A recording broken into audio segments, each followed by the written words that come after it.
Meus irmãos, a graça e a paz de Cristo seja com cada um de vocês. Eu peço licença para adentrar na sua casa ou no seu trabalho, para compartilhar um pouco daquilo que o Senhor tem colocado no meu coração.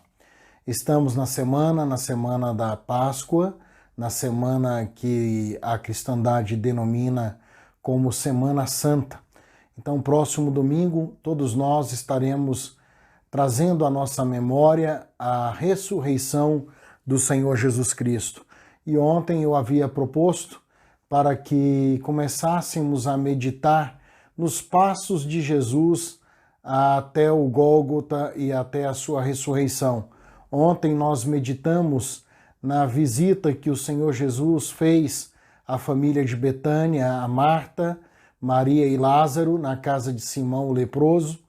E hoje eu gostaria de compartilhar com vocês um outro texto da Palavra de Deus que se encontra também no Evangelho segundo João, capítulo 13, dos versículos de 21 a 30. Esta perícope, este conjunto de versículos, ele tem por título O Traidor é Indicado. E eu gostaria de meditar com vocês no que este texto está dizendo, da mesma forma que fiz com outro texto. Eu vou ler um versículo e cada versículo eu estarei comentando o texto. Amém? Diz assim o texto da Palavra de Deus, Evangelho segundo João, capítulo 13, dos versículos de 21 a 30. Versículo 21. Depois de dizer isso, Jesus se angustiou em espírito e afirmou: em verdade, lhes digo que um de vocês vai me trair. Jesus Cristo se reúne com seus discípulos numa ceia, num jantar, e nesse jantar Jesus lava os pés dos discípulos como uma forma de serviço, de humildade, ensinando aos seus discípulos o seu chamado, a sua vocação, e para que eles possam desempenhar o seu ministério, a sua espiritualidade. Entretanto, aquele jantar, que seria um jantar para uma confraternização, para uma alegria, acaba trazendo ao coração do Senhor Jesus muita tristeza. Jesus não esconde a sua insatisfação, a sua tristeza, e ali ele expõe para os seus discípulos, dizendo que um dentre eles irá traí-lo. Jesus Cristo já sabia quem iria traí-lo por causa da sua onisciência, porque Deus é onisciente, Deus sabe de todas as coisas. Mesmo o Senhor Jesus, sendo o próprio Deus encarnado e sabendo que Judas Iscariotes iria traí-lo um dia, Jesus nunca deixou Judas de lado. O Senhor sempre permitiu que Judas andasse com ele, caminhasse com ele. Porque Judas, como é que Judas foi parar neste colegiado, neste ministério apostólico? Ele foi convidado. O próprio Senhor Jesus, depois de uma noite de oração, depois de ter se colocado diante do Pai em oração e intercessão, convoca todos os seus discípulos, dentre ele Judas. E nesta noite que Jesus está reunido com os seus discípulos, Jesus expõe a sua tristeza, a sua angústia, aquilo que está se passando no seu coração. E o Senhor diz que um deles vai trair Jesus, vai trair o colegiado, vai trair o ministério de Jesus, ou seja, vai entregar Jesus nas mãos das autoridades de Jerusalém. Percebam que as autoridades de Jerusalém já estavam buscando motivos para prender Jesus e matar Jesus. Jesus já havia mencionado isso anteriormente. E, entretanto, Jesus agora está dizendo para o seu grupo de discipulado que um deles irá traí-lo. Então, no versículo 22, então os discípulos olharam uns para os outros sem saber quem ele se referia. Ora, aquela hora foi uma hora de muito espanto. Imagine você numa sala, numa mesa, sentado com seus discípulos, conversando, comendo, Jesus interrompe uma determinada conversa, expressa o que está no seu coração e diz que um deles irá trair Jesus, irá traí-lo. E os discípulos começam a trocar olhares. Quem será? Quem vai ser essa pessoa que vai trair o mestre Jesus? No versículo 23 do texto de João vai nos dizer: ao lado de Jesus estava reclinado um dos seus discípulos, aquele a quem ele amava. Esse é João, o escritor do Evangelho. Esse é um dos discípulos, ou o discípulo mais próximo do Senhor Jesus Cristo. Aquele a quem ele amava, João. João era quem Jesus amava, tinha uma intimidade maior. E esse estava ao lado de Jesus à mesa. E este reclina sua cabeça sobre os peitos de Jesus, sobre o ombro de Jesus. E diz assim: ao lado de Jesus estava reclinado um dos seus discípulos, aquele a quem ele amava. Simão Pedro fez um sinal a João, que estava ao lado de Jesus. Pedro, ele faz um sinal, pergunta ao mestre quem é que vai trair, quem é que vai traí-lo. Fez um sinal a esse para que perguntassem a quem Jesus se referia, quem era o discípulo, quem era o seguidor que iria trair Jesus. Essa era a preocupação de Pedro. Quem será que vai trair Jesus? E aí continua o texto no versículo 26. Então, aquele discípulo, reclinando-se sobre o peito de Jesus, perguntou: Senhor, quem é? Jesus respondeu: é aquele a quem eu der o pedaço de pão molhado. Então Jesus pegou um pedaço de pão e, tendo molhado, deu a Judas, filho de Simão Iscariotes. E depois que recebeu o pedaço de pão, imediatamente Satanás entrou nele. Então Jesus disse: o que você pretende fazer? Faça-o depressa. Nenhum dos que estavam à mesa entendeu por que Jesus tinha dito isso. Pois como Judas era quem trazia a bolsa do dinheiro, alguns pensaram que Jesus tinha dito a ele: compre o que precisamos para a festa, ou então que havia solicitado que desse alguma coisa aos pobres.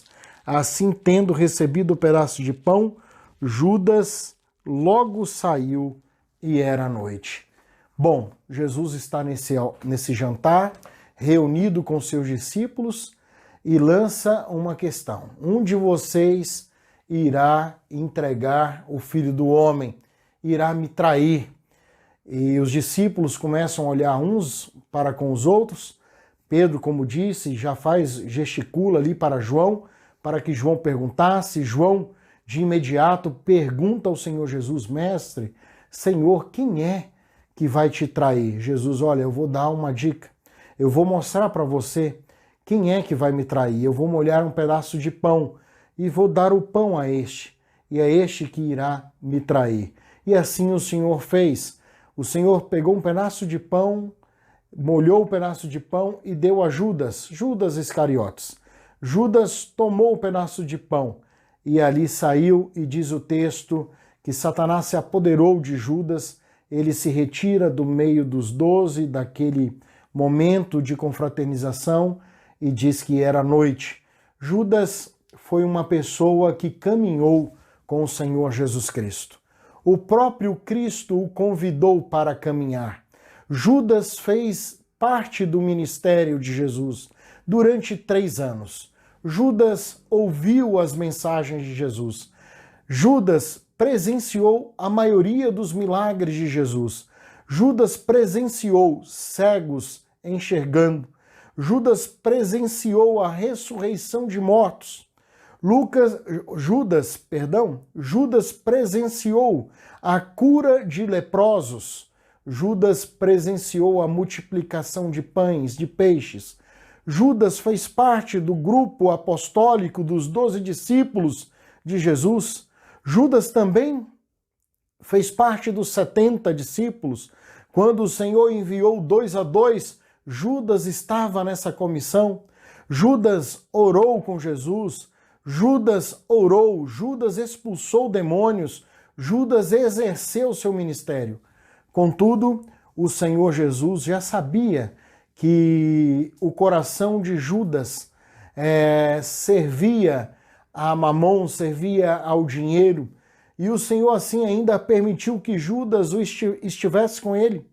O Senhor permitiu que Judas estivesse com ele para que Judas se arrependesse dos seus pecados, para que Judas realmente entregasse a sua vida a Cristo, a Jesus, mergulhasse nessa experiência do Cristo. Meus irmãos, entretanto, Judas sempre, em toda a sua caminhada, mostrou ser um homem sem caráter, mostrou ser um homem que não tinha compromisso com Deus, não tinha compromisso com a causa evangélica, não tinha compromisso com as boas novas. Isso nos fala muito a nós, igreja, povo de Deus, em nossos dias. Não adianta fazer parte de uma igreja, não adianta ser membro de uma igreja, não adianta ofertar, dar dízimo, orar, exorcizar, pregar o evangelho, se nós realmente não seguimos ao Senhor Jesus Cristo. Judas estava vivendo uma espiritualidade vazia, uma espiritualidade mecânica, e por isso veio a padecer, veio a morrer. Judas traiu a confiança de Jesus Cristo. Judas traiu o Senhor Jesus. Judas jogou no ralo a oportunidade de servir ao Senhor. E naquele momento Judas decide entregar Jesus Cristo às autoridades de Jerusalém por 30 moedas de prata, sejam quais fossem as moedas ou o valor das moedas. Eu digo 30 moedas de prata porque havia uma profecia messiânica que já dizia que o Cristo, que o Messias seria traído, seria entregue por 30 moedas de prata. Judas, o seu coração só estava no dinheiro. Judas só pensava em si próprio. Na sua pessoa, Judas era egoísta e por isso não pôde caminhar com o Senhor, não pôde fazer a sua caminhada até o Gólgota, renunciando às suas mazelas, os seus pecados. Judas, naquele momento, deixa a luz, ele deixa Jesus Cristo, e o texto diz que já era noite. Judas dá preferência, Judas prefere andar nas trevas, na escuridão, no conluio, nos tratos ou nos acordos maquiavélicos. Judas decidiu isso. Judas, naquele dia, decidiu trair Jesus. Precisamos ter cuidado em nossos dias para não nos perdermos como Judas se perdeu. A igreja precisa ser desperta, precisamos estar despertados que o dinheiro, que os cargos, que as posições eclesiásticas não venham subir às nossas cabeças, que possamos ser humildes como o nosso Senhor Jesus Cristo foi, como andou aqui na terra, como Cristo humilde, o servo sofredor. Judas não tinha parte com o Senhor, por isso o traiu e por isso o entregou. Que o Senhor tenha misericórdia de nós, misericórdia da sua igreja. Porque geralmente quando ouvimos que um suposto cristão ou alguém que caminhava com Jesus se desvia dos caminhos do Senhor, geralmente ouvimos algumas pessoas dizer, nunca foi de Cristo. E isso é um problema. Esse nunca foi chamado, isso é um problema. Porque no texto nós estamos observando, e na narrativa do Novo Testamento, observamos que Judas foi chamado pelo Senhor. Judas foi chamado para caminhar com o Senhor. Judas foi chamado para tomar a sua cruz e seguir até Jesus. Mas ele abandonou a fé, abandonou a cruz, abandonou Jesus, abandonou a sua amizade e a sua espiritualidade, trocou por moedas que se perderam. Meus irmãos, que nesses dias que antecedem a Páscoa, o sacrifício do Senhor Jesus, o sacrifício do Cordeiro que foi feito na cruz do Calvário, não possamos esquecer o grande amor de Deus para com cada um de nós, o seu amor demonstrado na cruz, o corpo partido, o sangue vertido, para que eu e você estivéssemos andando na luz com Jesus, com roupas brancas lavadas pelo sangue vermelho, pelo sangue carmesim, pelo sangue de Cristo Jesus. Que possamos andar rumo ao Gólgota, renunciando dia após dia o nosso eu, e que possamos nos abraçar ao Senhor, nos apegar ao Senhor, em nome do Senhor Jesus, sendo pessoas melhores. Amém? Eu desejo a você um excelente dia, Deus te abençoe, Deus te livre de todo mal. E eu gostaria muito de orar com você nesta manhã. Vamos orar? Amém. Meu Deus, muito grato pela tua santa e preciosa palavra, pois a tua palavra é lâmpada para os nossos pés e luz, ó Deus, para os nossos caminhos. Eu peço ao Senhor, em nome de Jesus, por cada membro, por cada congregado, por cada parente, por cada amigo, Deus, que recebe essa palavra com o coração aberto, de boa fé, que o Senhor possa retribuir a cada um deles com amor, com paz, com saúde, com longevidade, benignidade, Pai, é o que eu oro ao Senhor em nome de Jesus.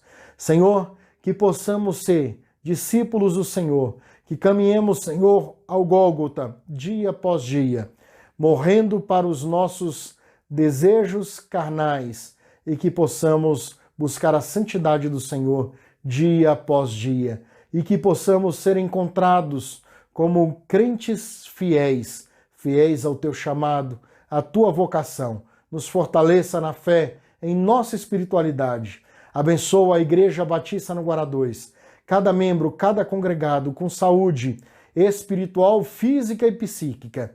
Me lembro agora, ó Deus, dos nossos irmãos que estão lutando nesta pandemia na frente do trabalho, Senhor, da luta. Nosso irmão Tiago, Deus, que serve ali o Corpo de Bombeiro do Distrito Federal, o nosso irmão Pastor Robertson na Polícia Civil e o nosso irmão Bibiano, Deus, na Polícia Militar do Distrito Federal, os nossos irmãos da área da saúde, a Ana Cláudia, abençoamos também o Reinaldo, em nome de Jesus, e tantos outros, irmã Ana Seri, que Deus abençoamos todos os nossos irmãos da segurança, da área da saúde, pedimos sobre eles a tua bênção, que o Senhor seja conosco, o Deus Emanuel. Essa é a minha oração em nome de Jesus. Graça e paz, povo santo, povo de Deus.